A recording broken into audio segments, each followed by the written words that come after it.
I'm Nate Coulter, the Executive Director of the library here, and I guess about last May or June, I got an email from Jay saying he was a lawyer turned divinity student, turned preacher, turned artist, turned labor lawyer again. All those things have been in his past. But he was asking if we were interested in doing this exhibit. I said, absolutely, we'd love to do this.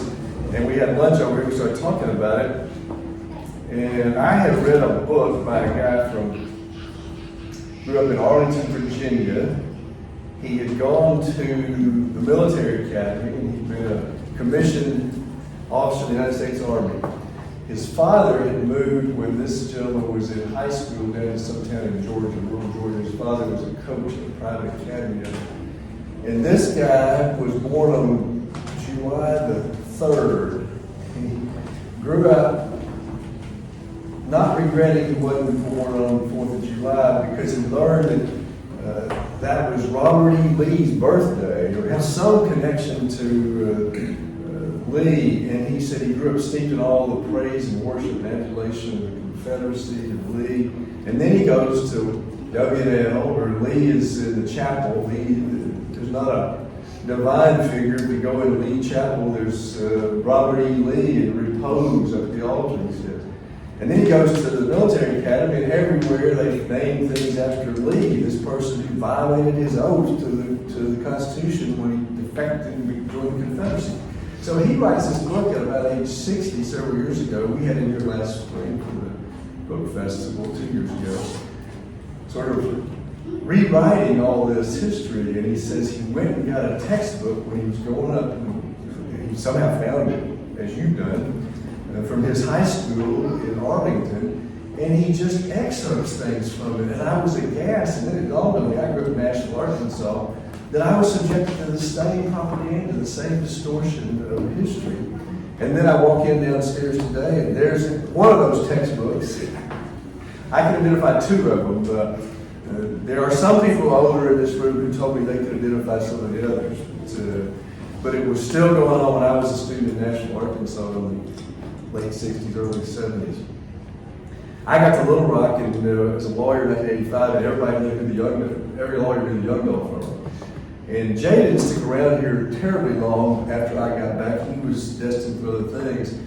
But everybody knew his family, and most of all, everybody knew his mother, Pat Youngdahl, who was a lioness for good causes, good candidates, and some of us who weren't good enough candidates to be elected, and she would support us. But she was a stalwart in this community, and Jay has been even from afar.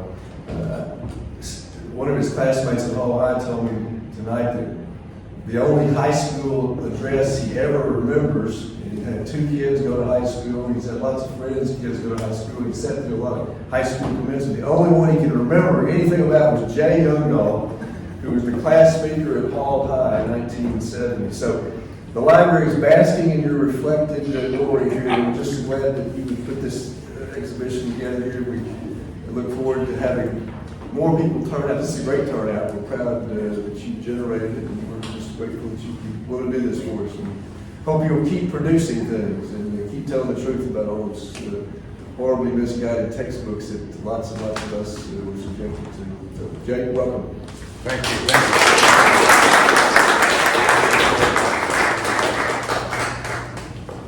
Well, thank you very much. And thank you all for coming. It's wonderful to see so many old friends. So this is kind of it's kind of half the way art talks go in art school, and half it's a little bit about our city here and my history, and connects with many of you all in the room in different ways. I started making art about 5 years ago. And I have been an activist and a writer all my life, and I wondered if spending time on art could help me put out some of the ideas that I wanted to put out. Because I know we're all frustrated in this room about things happening in the world today, and what seem like very obvious rational stands we ought to be taking, and people aren't. And so I thought, well, maybe art can do something about this, and And heck, I can have a bunch of fun making this art too. So I make art about what I know about.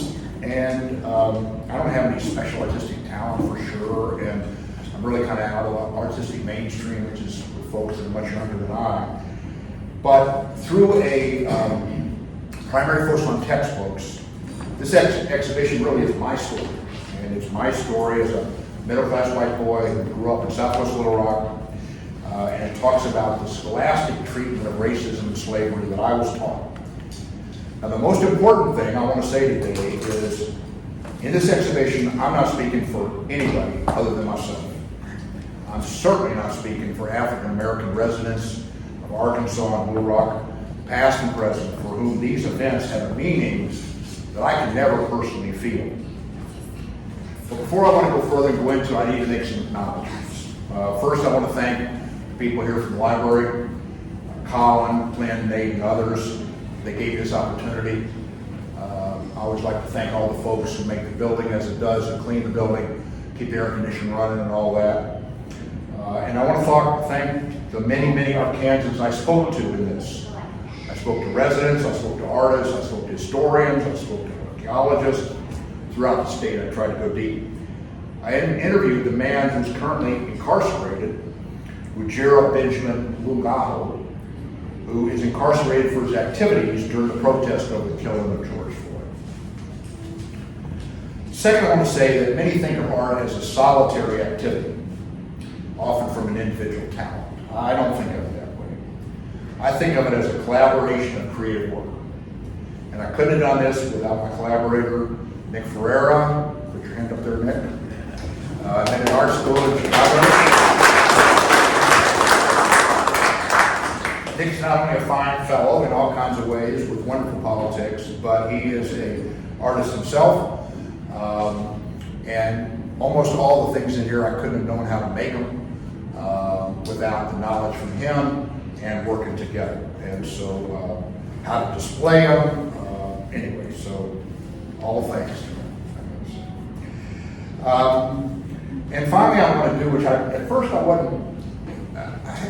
haven't done many times, but I think there's something to it, and that is to acknowledge the Native American people who were here before African Americans or white people were here. When they first started doing that, kind of the anti-woke crowd, I made a lot of fun of it, but I really think it's an important and good thing to do. I agree, there's a great Christian theologian, I'm sure he's still alive or not, named Jim Wallace, and he wrote a great book about what he called America's original sin, which was slavery. And I agree with that, but I also think that it was an original sin of the English colonialists, and that is the treatment of the Native Americans. I spent many years of my legal career working with Navajo railroad workers in the West who got hurt on the job, and I saw many lingering effects of this treatment of Native Americans. And I even wrote really the only regular book I've written called Working on the Railroad, Walking in Beauty, about those folks, how they got to work at the railroad, the history, some about the religion, etc. So to talk about the exhibit, which all y'all saw, and I appreciate that, the exhibit really is a narrative. It's a narrative about a narrative. It's a narrative about the narrative that students were taught in Central Arkansas in my youth. And I think for most of us, the narratives we learn as youth are the beliefs and stories that we tend to carry throughout life. And for people my age, these books are not ancient history. They are part of our intellectual molding. And in this sense, the words of these textbooks live today. So I spend a lot of time working with unions still. And mainly right now I work with the Carpenters Union throughout the South. And so 3 times a year they meet in a quarterly meeting on workers come in, I give a talk. And it's happening right now in Oklahoma City. And so I told them I couldn't come, and there's a really nice woman who's office manager, she does the hotel rooms. And so I said, hey, I can't come, I'm doing this art show. And I sent her the little blurb about it. And she wrote back and she said, this is so important to me. She said, I grew up with a white father, Mexican mother, grew up in Mexico, came to the United States, and she said, the books that we were taught from in Texas about what happened in the Alamo, what happened with Hispanic people, she said, I cried when I read what you were doing. And so I thought, those are things that kind of dishonesty, really, in what goes into books has affected a lot of different folks. And so the exhibition, this is what I think happened. And I could have written a book about it, I could have written articles about it, but I thought, let me see if I can make some art about it, and that's what this is. As I said, I make art about things I know about, and so I've got a kind of hokey term, participatory action art, which comes from a kind of research that I did during my academic forays, which is called participatory action research. And essentially it's where you're involved in something, and you're actively involved, but you're also trying to see it from an academic type perspective at the same time. And so I work on that. And I've been an advocate and a lawyer for workers for over 50 years. My political, my spiritual, my professional life has been focused on work to combat inequality, discrimination. And like the extraordinary academic who doesn't get enough credit in our state, I think Adolph Reed Jr. Spent much of his life in Pine Bluff. I think racism is part and parcel of the economic system that we live in. Now, my personal story that came to this is I grew up in Southwest Little Rock, Meadowcliff. I lived on Lamont Drive down there. Let's see if I can get this thing to work here. This is the elementary school I went to. My street, Lamont, looks almost exactly like it did 60 years ago. It's amazing. The school looks like it did. So I then went to Southwest Junior High, which I guess I think it's no longer there. There's some name changes. And then when I was 16, my family moved near Kamek Village on Rockwood Street, and I went to Hall High School.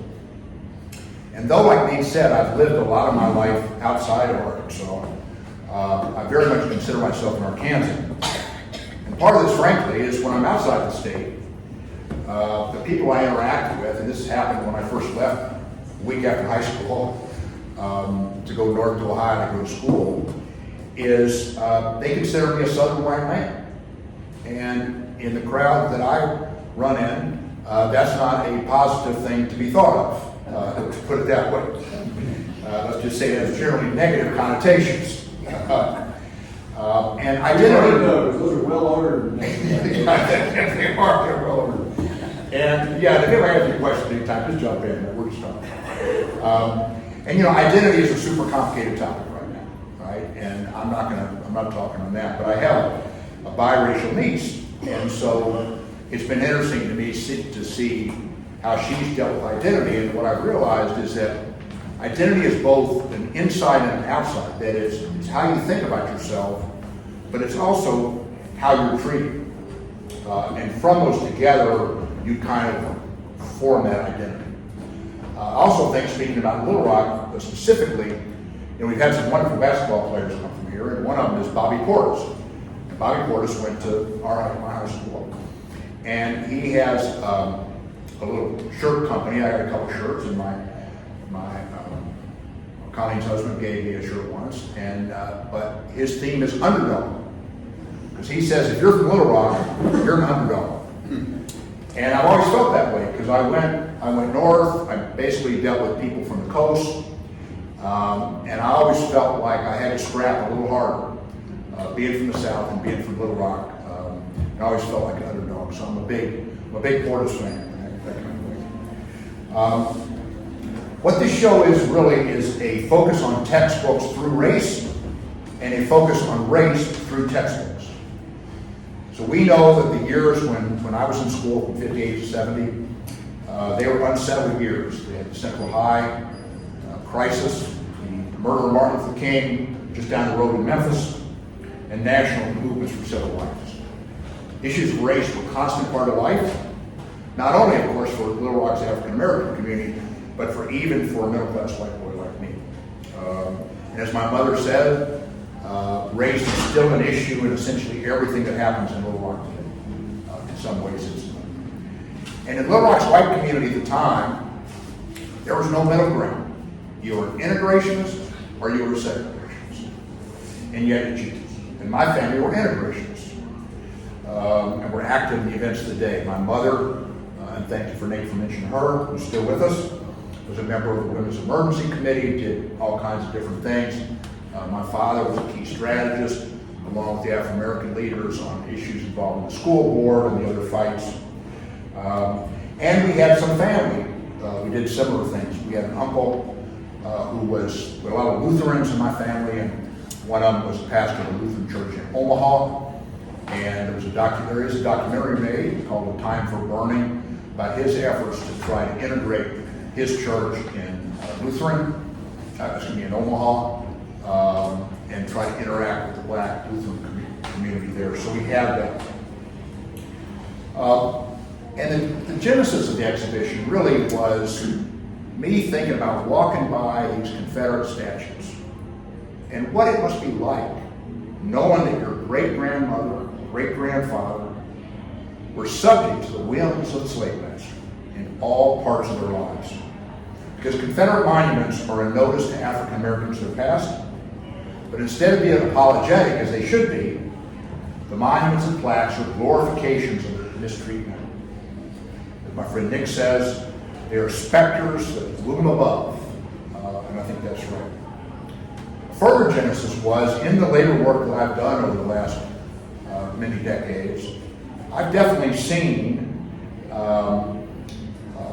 situations in which white workers were influenced by some of these racist ideas. It's undoubtedly in the interest of workers to come together. That's the only way workers have power against the wealthy, is in concert. But I've seen issues or instances of racism dividing workers. I've seen it in my work as a union lawyer. Ernest Green, one of the Little Rock Nine, who for a while was active in the union movement, has written about the same thing. And so I often thought, like, where does this divisive urge come from? Because they're not bad, they didn't come out of the womb bad. So why do these things? Partially, I think, it's from the textbooks that they were taught from in school, like I was. And then I had a recent experience in our 50th class reunion, got me thinking about some of these issues about Confederate monuments, because I realized that a number of my classmates, good folks, moderate, liberal white people, had somewhat of a different opinion about some of these things than I did. And I thought, well, maybe I can kind of get some folks thinking in an artistic kind of way, and that was another piece of genesis for this. And in addition, finally, I have some sharp memories, not a lot of memories, I wish I had one, of things that happened to me in school. So I was born in St. Louis. We moved to Fayetteville. My dad went to law school when I was 4. And then when I was 6, we got a job with the old math firm. And I moved down and started in first grade. My big problem with my fellow first grade, second grade students was I was a Yankee. And I was a Yankee because I was born in Missouri. Well, I wasn't sure what a Yankee was, but I didn't feel like a Yankee. But yeah, we got get into it. A little first grade, wrestling, because I was a Yankee. But there's one incident that I'll never forget. So my friend Sterling Smith and I, we went to Southwest Junior High. And in Southwest, there was kind of an initiation to the 7th grade. And here's a friend of mine who went to Meadowcliff Elementary with me. So for the first week of school, every 8th and 9th grade boy had the right to hit every 7th grade boy on the arm. And the teachers would kind of let it go by unless the kid got, it was too rough. So you're 7th grader, man, you are hiding between class. You're trying to figure out where your next class is, and you're like racing to the thing because you don't want to get hit in the hallway. And some kids didn't get fast enough, and they had a really sore arm when they went home. And it was also a little rough, a lot of paddling. I think Sterling and I together got paddled by the band teacher. I got paddled by the industrial arts teacher. So it's kind of that level, whatever. It seemed normal at the time, but whatever. But what I remember most was we had 3 African American students, one young boy and 2 young girls. And we had the kind of leader of the pack in the school. There was this one guy who who looked like he came right out of West Side Story. And he was big, and he had, kind of rolled his sleeves up and all this kind of stuff. And he had some buddies, and the rumor was to us seventh graders that he had volunteered to go to Vietnam, but that they had figured out that he was only 16 or 17 and didn't let him in. But he came back to school, and the school said, well, you haven't passed, we're not putting you in the 10th grade because you haven't passed these things, you got to be in the 9th grade. So he's in 9th grade. So one day in the hallway, I saw him, he goes up to the black boy, and he picks him up, and he's got all his buddies around, and he picks his kid up by his shirt, and he holds him up, and he says, boy, don't make any trouble here. And if you don't make any trouble, we won't make any trouble. And that, I later reflected on, was what was considered a non-racist move at the time. That is, if you know your place, and you understand who's got the power, white people have the power, then you'll be okay. But if you try to do something different, you got some big problems. I'll never forget that day in the hallway at Southwest Junior High. So let me talk about the preparation of the exhibition. I'm a generalist. I'm not an expert historian. I like a lot of different things. And, I'm not all that super knowledgeable in any of them really, but to begin the exhibition, I started researching and going to significant Civil War sites in Arkansas. Not so much battlefields, but Lake Village has a statue, Confederate statue that's exactly the same as in Philadelphia, Mississippi, where the civil rights workers were killed during the movement there. And I tried to find cemeteries.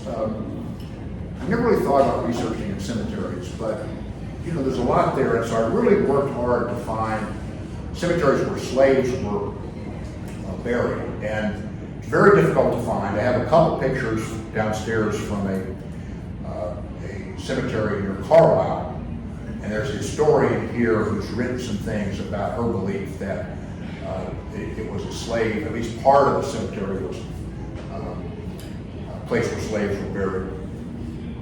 I learned a lot more about Reconstruction. So when I was in school, I was taught that Reconstruction was the most evil thing. I mean, it was worse. It was the absolute worst thing that ever happened in Arkansas for blacks and for whites. And obviously, it was not. And some wonderful things happened during Reconstruction. And then it got beat back by, and the historians know more about this, about why it happened and when. I learned about that. Then I began searching for textbooks. Not that easy to do. Most of the textbooks, first, kids tear them up. I certainly did. Second is schools, textbook companies want to keep reselling new books. And so the old books just get, back before we would try to recycle, they would just be thrown away or whatever. I went to the school district here. They don't have really a very good history on what books were used where, but I remembered some other people remembered some, and I ordered every used one I could find online. And some of them had printing from different schools in Arkansas so I could figure out where they were. Then I talked to librarians. We've got quite a historic commission here, archivists. There's a fair amount of academic literature about textbooks, which was somewhat helpful, not much of it's in Arkansas. And then I studied how they were written, how the textbooks were written, which was in some ways the most interesting. So in the 20s, the control over the narrative of slavery in history books was given to the United Daughters of Confederacy. And in Arkansas, the legislature passed a law giving them the right and giving them $2,500, which at that time was probably a fair amount of money, to hire academics, to make sure that what was in Arkansas textbooks was what they wanted written in Arkansas textbooks, the so-called lost cause. And at that time, the UDC and their allies in business and in government waged a powerful campaign to inculcate their idea of the history of slavery, race, and the Civil War, not just in textbooks, But that's when the vast majority of the Confederate statues, the plaques that we have today, that's when they went up. Many of the textbooks have been revised, but all of the monuments remain. And as you know, if you go to the Arkansas Capitol, and you can see it on a lot of the textbooks, and I have it on my Confederate Dada collage, we see those right at our seat of government. And recently, in fact, the UDC has a lawyer in Fort Smith, with one of the old firms over there that used to be, what I would say is on the wrong side of race issues years ago, who works for the UDC, and they wrote legislation for the legislature so that it is now very difficult for any governmental body to remove a Confederate statue, no matter what the citizens want to do. And in fact, they have sued the city of Little Rock over the taking down of the only statue that's been taken down. And that case is still pending, but talking to two of my lawyer friends there, Don and Bob, they got some procedural issues, so I suspect the UDC will not win on that. But it certainly would scare any city that wants to take down a Confederate monument, and that was their purpose, obviously. So as this is an art talk, I want to talk a little bit about how I make art. So I make multi-piece art exhibitions, partly just because I like making different stuff. But I look, I observe, I research, I analyze, and I try to draw personal conclusions. Because I consider an exhibition as a totality. One of the things I learned when I joined the social movements up north, when I left high school here, was that from some of the philosophers that people were studying, that to understand something, you have to see it in context. And so part of the way I responded to that fact is to make different pieces of art in a show. And my overarching artistic philosophy can be seen in this quote, kind of paraphrasing because it's written in French, by an extraordinary artist, leader, thinker, Amir Césaire.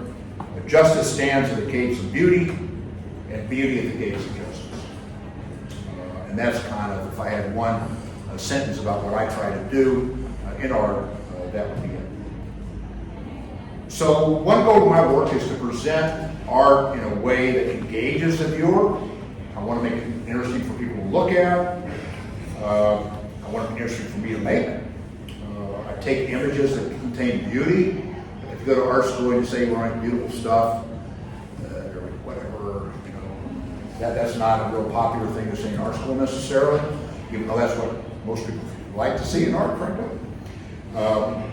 But I often take images that contain beauty, and I like images that encourage people to make associations, although sometimes I'm a little too obtuse, and it's hard to make those associations. I often take photos of the ordinary, which may or may not be ordinary, but are certainly unobserved. So I spend a fair amount of time in the work I do for the unions, driving around the South with my camera, and I have fun with that, although in the summer it's so hot I'm usually wearing flip-flops, and I've had a couple unpleasant encounters with red anthills that I didn't realize when I was out taking some great photo. The next thing I know, I'm in big trouble. So I got to work on that for this summer.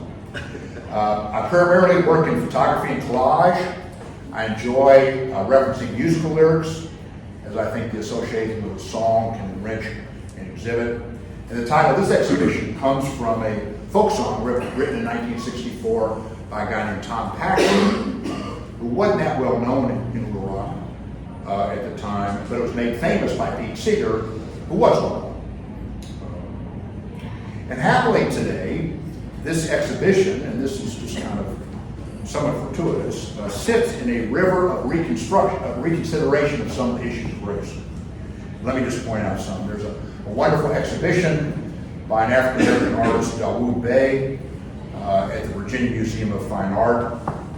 And you can see he's got photos of trails, of Underground Railroad, etc., that really are well suited for contemplation.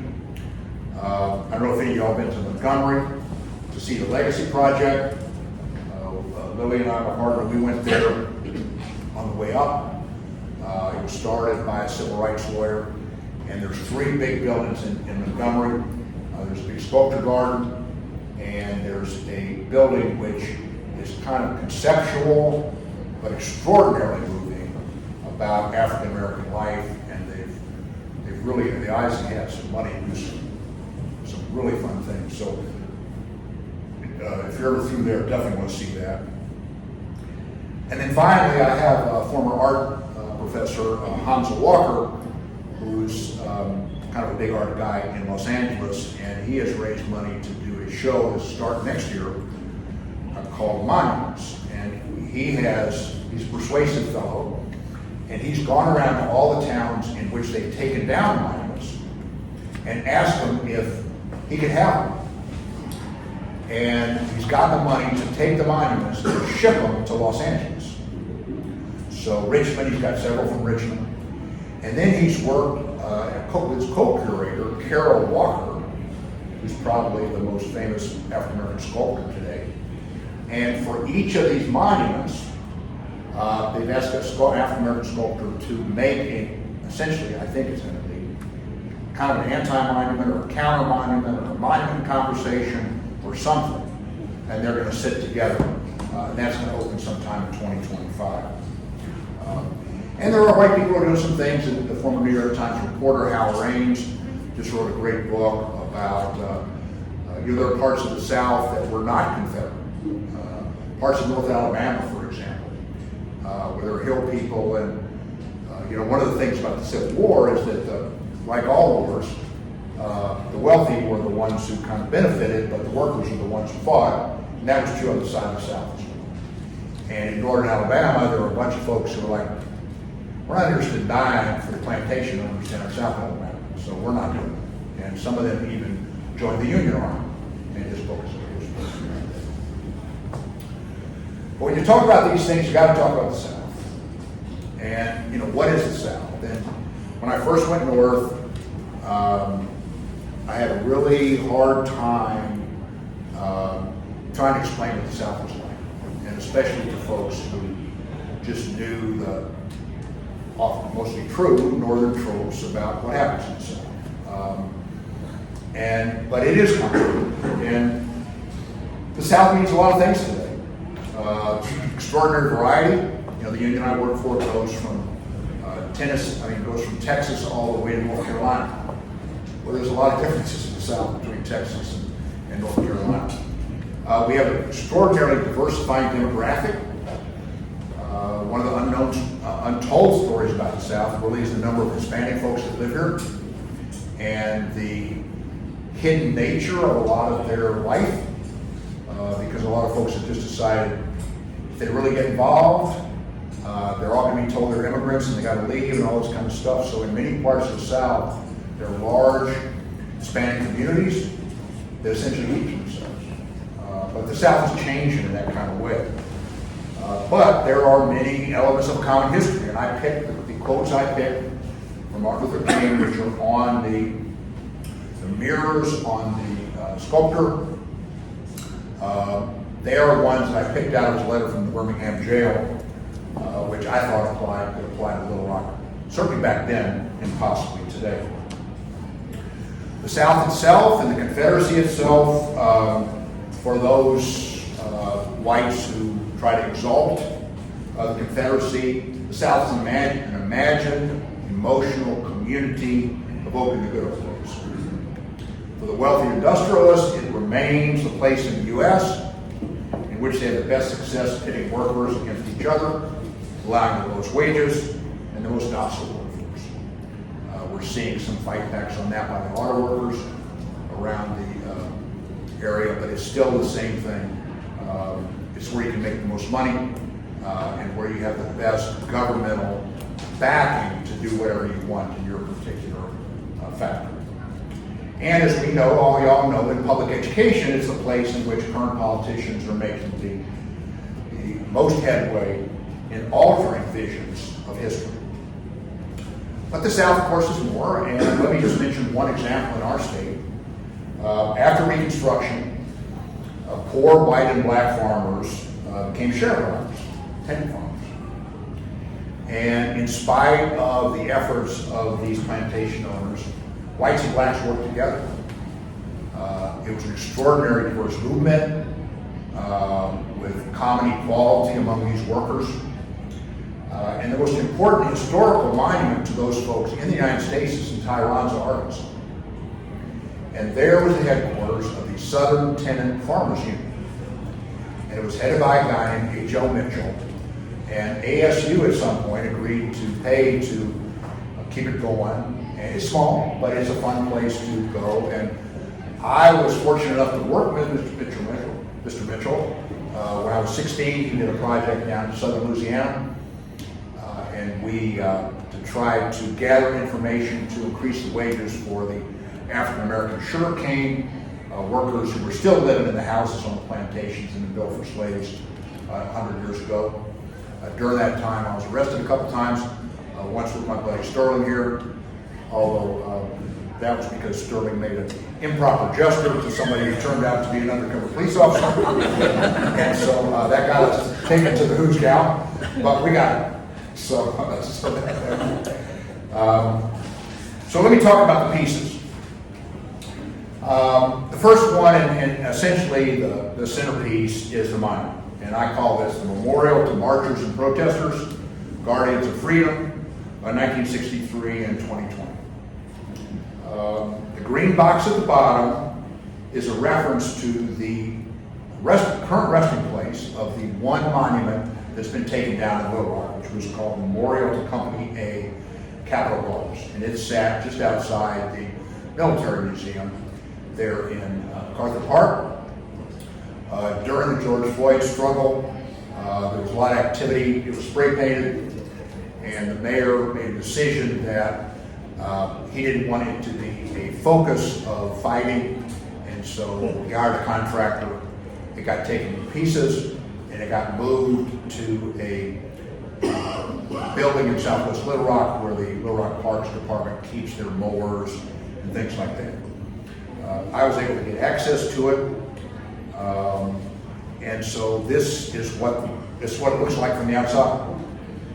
Nick and I were able to figure out that the paint is Sherwin-Williams rosemary, which turns out to be the paint for a lot of municipal. I was in New York recently, and they paint the outside of stuff they're getting ready to build Sherwin-Williams rosemary. So they have some good salespeople, put it that way. And we've got a lot just like the lock that they have there. The mirrored middle part features excerpts from Martin Luther King Jr.'s letter from Birmingham jail. I just learned today, doing my doom scrolling like we all do on our phone, that today is the 41st anniversary of Martin Luther King being arrested in Birmingham. And it was while he was in jail that he wrote that famous letter, which for me is maybe the most important thing that he wrote. And he wrote, which I learned in divinity school, some extraordinary things. While he was in jail after being arrested in Birmingham, he wrote an open letter to the religious leaders there. Because those leaders, those faith leaders, Protestant, Catholic, and Jewish, had told him not to come to Birmingham. And they had said that the police were going to take care of this. Well, the police were headed by a guy named Bull Connor, who was notorious throughout the country. And they said, well, our civic authorities were working on this, and we don't need you stirring up our folks. And this was all of the religious leaders there. And King wrote back, and he said, what I'm going to do is a time for justice. And he said, for years I've heard the word wait. It rings in the ear of every Negro with piercing familiarity. And this wait has almost always meant never.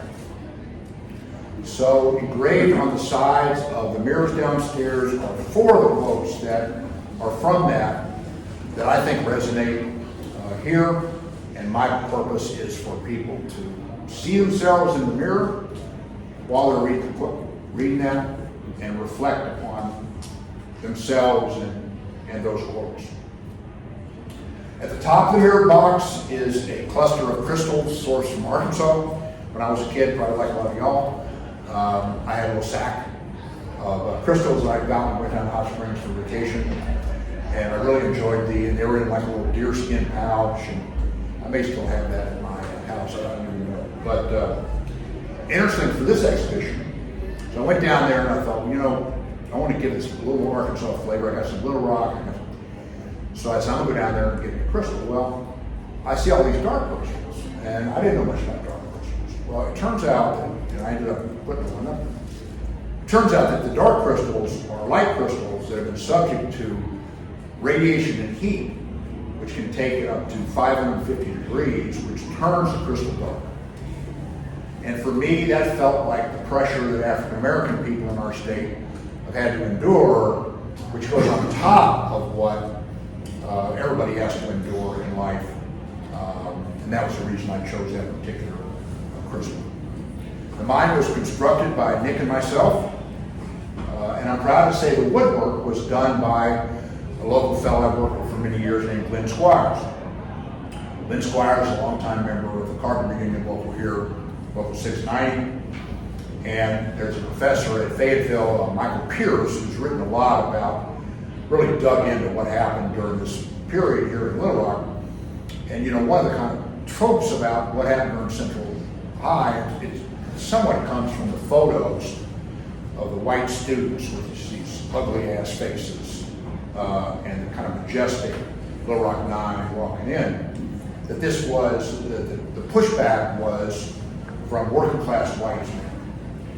And so he's done all this research and found, no, that wasn't the case, that it was the business community, that it was the people who were doing the red line on real estate. It was the lawyers who were working for Faubus and others, which was one of the ways the Friday firm became a large firm in town. And it was the business community. The business community was hanging out at the country club and making decisions about that, about some of those kinds of things. And while I was doing that, there was another professor at Fayetteville, the history department at Fayetteville was interesting, and he wrote a book about, kind of a general book about unions. But the Carpenters Union was formed like 150 years ago, and this was their original purpose: to throw up an impassable barrier to the return of slavery while it, the Union, marches forward towards the emancipation of the human race from poverty. And I've been working with this union ever since I started being a lawyer. I had no idea of that kind of history. But I think that's pretty cool. The second thing besides the sculpture I made is a collage, and this is just a photo I took on my iPhone. We'll have a better photo of it. This came because I think we can all agree that this is a very weird time in human society. And it's not just the issues that I'm talking about here, but it's just all kinds it's weird right now, right? And so the weirdness has its specificity when you're talking about race and slavery, but it has other things. So in doing the research, I talked to people who are Confederate advocates. I read their lawsuits. I visited their museums, which there are a fair number. I saw the monuments, and I really think if you try to put the arguments together, they are pretty weird and pretty bizarre. Take the issue of removing statues. So the main argument against that is assault against history. But number one, it's not really the history. But number two is the first statue that was taken down in the United States was taken down in New York City by the Revolutionary War folks in that city. And it was a statue to King George. And they're like, we're not doing that English stuff. And he may be the king. And so they took it down, they melted it, and used it for some kind of buckshot or something. So we've been taking down statues of problematic history since we've been a nation. But their arguments often remind me of an artistic movement called Dada. And so Dada was an artistic movement of the early 20th century. It was especially big in Germany. And it was especially active during World War I and World War II. Because people just couldn't figure out, we just had this horrible World War I. And you're really going to start towards another one? It's like, are you kidding me? Origin of the term either is just a nonsensical word that was made up, or it comes from da, which is yes. And so kind of like when somebody says something to you and you know it's kind of BS, and so you just kind of sarcastically roll your eyes and go, yeah. And so it was da. So I like collage because I got a little bizarrety myself too, and so it kind of fits a little bit well. And so I have a number of things there. A letter that was written by one of the lawyers for the so-called white students in 1957. The Arkansas Times had an article some years ago about he started a reverse freedom ride and put African Americans on buses and sent them up north. Similar to what DeSantis did in Florida and some other places. He was also, this guy was head of something called the American Enterprise Institute, and it was the same forces who fought for segregation that put in the so-called right to work law, weakening unions in Arkansas. Kind of he was the head of that. And then I collected, there's Confederate coloring books. Well, what's the purpose of a Confederate coloring book? But you can go to Vicksburg, which is, it's got some beautiful buildings, but there's ugly stuff in that museum. And I'm really surprised it's still like that. New Orleans has a Confederate museum. I finally got to it, which is where I bought the coloring book. So I went to those museums. Then we have three touchstone photographs. The first one is from the interior of the story of Arkansas. The textbooks really, especially since they're all kind of torn up a little bit, have a real artistic quality to them, I think. And here, the broken spine of the book points to the broken and frayed ideas on slavery that was put forward at that time by the government of our state, the United Dollars Confederacy, and then regurgitated in these textbooks. Picture of the photograph here is a photograph I took at the entrance to the Magnolia Cemetery. Magnolia Cemetery, in a way, is one of the most interesting cemeteries in Arkansas. It's in Helena, and it's the African American cemetery there. Has a wide variety of African American folks who passed in different professions, who worked in different professions. And when I came in, there were all these butterflies sitting right there. And then finally, this is how a actual gravestone, you might say, looked when I visited there in 2022. In memory, it says, of those of displaced graves. And displaced graves are graves that are either forgotten or moved. And just for me, Nick highlighted another injustice that folks have to face even in death, basically. Then there's a series of small photos. These are ones that I've taken just during the research. I just want to highlight two. One of them is David O'Dodd. So we were all taught in school that David O'Dodd was the boy hero and that all Little Rock teens should emulate him. And the point was we need to stand bravely against the federal authorities, just like David O'Dodd did.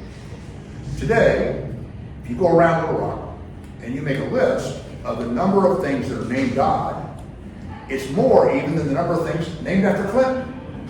We've got Dodd School, Dodd Streets, Dodd this, Dodd that. And in the Military Museum is an extraordinarily beautiful piece of stained glass of David Dodd, and this is a photo I took of that, obviously trying to make him look like a Jesus. And that's something interesting to do if you go to that Military Museum. The next is, these are street signs from a neighborhood over by the airport, something called Fush. The streets there are named after Plantation, and then they are named after different Confederate generals. And I wonder, what's it like to live on a street that you know is named after people that kept your great-grandparents in slavery and did unspeakable things? What kind of personal psychic armor do you have to wear every day if you realize that, to cover that kind of emotional assault. And we still have those streets, there today. So, then books. We made several books. Fitting me for a library, I have books, right? So the first are the textbooks themselves, of course. You've seen we've taken the language out of them. We tried to be fairly fair about, not just cherry picking the worst, but it's hard not to put the worst in there. And there's some, you can read yourself. Then we made 2 other books. This is called an accordion book, or a Vaporello. Again, this is something Nick taught me about. On one side are photos of the pieces of the monument that exist today down in Southwest Little Rock in the storage shed. And if one considers, as I do, what's the meaning of a standing statue, then it's interesting if one has a philosophical bent to think about what's the meaning of a non-standing statue. And so for those art professors who teach that class, they spend a lot of time on what's the meaning of a statue that's not standing. So maybe that's your thing, maybe. On the other side, we put a phrase, and frankly I heard from somebody else, values in search of a history.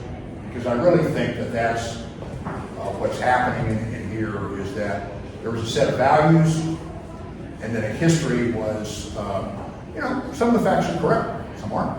They put it together in a narrative, and so that's on the back part of the book, values in search of a history. Then the third type of book is a cross between what's called an artist book and an exhibition catalog. I like making artist books, which are kind of like a book, halfway between a book and a sculpture. I've given a couple to the library, and maybe have a chance to look at them at some point here. Here, our book is going to be more like an exhibition catalog, and it will have pictures of everything we have in there, and then a little small wrap from me about what we have. We've got a QR code, which was going to make, and so if anybody's interested, you can go to the QR code, and then when we have to get good new photos of each of the pieces, because we just got them up this morning, and we'll put those in the book, and we're happy to send it to folks. And then it's an art exhibition. Let's have some fun. So we tried to figure out how to get a penny machine. And like many of y'all, when you went and you drove out to the Grand Canyon or whatever, one of the cool things for kids to do was to get some swoosh pennies, get a little collection. Turns out there's a whole lot of collectors. You can get these books and fill them all up. And there are like at least 3,000 places in the United States where you can get a penny and put them in the book. And we wanted to offer a gift to the viewer. So one of the artists I learned about when I was in art school was a fellow named Felix Gonzalez Torres, who's passed away now. But he started this thing where he would take candies, wrapped candies, and would put different colors and put them in a big pile in a corner of the exhibition room. And everybody could take one and eat some candy. And for him, and he did a lot of art about all the folks who died from HIV, which he finally died from. And so it was something that had to do with life and death. I never quite figured it out, but I thought that was a great idea. So everybody's got a souvenir. So working with the bank, it's hard to get a lot of pennies these days, but I was able to get several thousand pennies. And so, and everybody can take 4 pennies. We have 4 different dies. And those dies are these 4. One is the name of the exhibition. The second honors Daisy Bates, who was a person that I met in my youth, who was very active, an extraordinary leader in the civil rights movement. There are a number of places where she's honored. We were on Daisy Bates Avenue yesterday. She has a nice thing to her at the Haven Rest Cemetery, which is off 12th Street, which also has a wonderful monument to the most well-known gruesome lynching in Arkansas, which happened, I think, in 19 Maine in 1923, where a guy named John Carter was lynched. And after the lynching, and I didn't realize the photography was that quick, they made a bunch of photos of his body swinging and sold to people in Little Rock downtown. But there's a nice thing there on that. The third design involves a fellow I learned about in this, that we sure learned about in school, William Henry Gray. Gray moved to Helena from, I think, Ohio maybe, right after the Civil War. He was obviously a very smart and clever fellow. He started a couple of businesses, and then he became a leader in the political activities. There was a constitutional convention in Arkansas in 1968 to change the Constitution. He was active in that. He served in the Arkansas House of Representatives. He served in the Senate, and he was in 1872. He was the first African American to address a national party nominating convention, and he seconded the nomination of the Republican presidential candidate Ulysses S. Grant. And then finally, the in memory of those displaced persons, I've talked about a little before, and we have a piece up on that. So finally here, to close, the song, What I Learned at School Today, covers a number of different topics. And but I have this good friend, and my friend Cressa Dragaway is here, and she's maybe even better friends with my friend Bill Hayes. And he's a singer-songwriter who was active in Little Rock for many years, now lives in Nashville. He's doing a show tomorrow. But he said, Jay, he said, you gotta sing. I said, sing? No. So for 45 seconds, and here's Dave. Dave, we were a band together. And Jay was the lead singer. I was the lead singer, that's right. I was the lead singer. So, well said. But what did you learn in school today, dear little boy of mine? What did you learn in school today, dear little boy of mine? Now, the verse I'm going to use is, one of the weird things in the world today is that people are openly talking about World War III. Why would you openly talk about World War III? And, I was drafted in the military. I spent 2 years in the Army. It is not a place that really, World War III, it's not a good thing. So, but this song from Paxton said, I learned that Washington never told a lie. I learned that soldiers seldom die. I learned that everyone is free, and that's what my teacher said to me. That's what I learned in school today. That's what I learned in school. I learned that war is not so bad. I learned about the great ones we have had. We fought in Germany and in France, and someday I might get my chance. That's what I learned in school today. That's what I learned in school. Thank you everybody for coming, and thank you guys.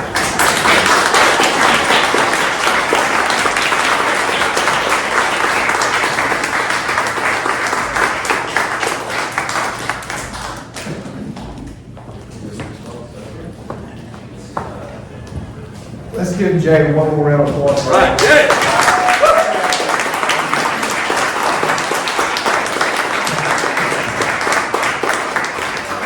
And let me put in a plug for the local library, trying to write some of this. In February of last year, we started a request for qualifications for artists to come up with a sculpture or some piece of art that would sit on the public library of Little Rock's grounds to commemorate the approximately 5,400 black Arkansans who fought on the right side of the Civil War. And that's well underway. There are 4 artists who have been selected by this committee. I wish you were on that committee now that I hear all this knowledge you've accumulated. They're coming into town next month to talk about what they have in mind. But sometime, if I live long enough, that will be unveiled and we'll bring Jay back to see that to talk to you. So watch for that. And thanks again for coming tonight, and tell all your friends. Glenn, how long will this be up? June 30th. And let me make one pitch for Nate. You know, in many, many states, we've had these book bans and these attacks on librarians, etc. And in Arkansas, Nate has been the leader in fighting back against this, working with other librarians. And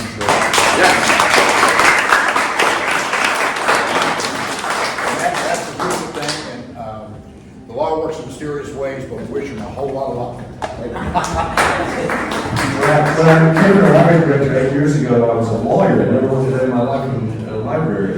And one of the things I went around telling those people who asked me, why would you quit practicing law to be a librarian? By the way, no lawyer ever asked me that.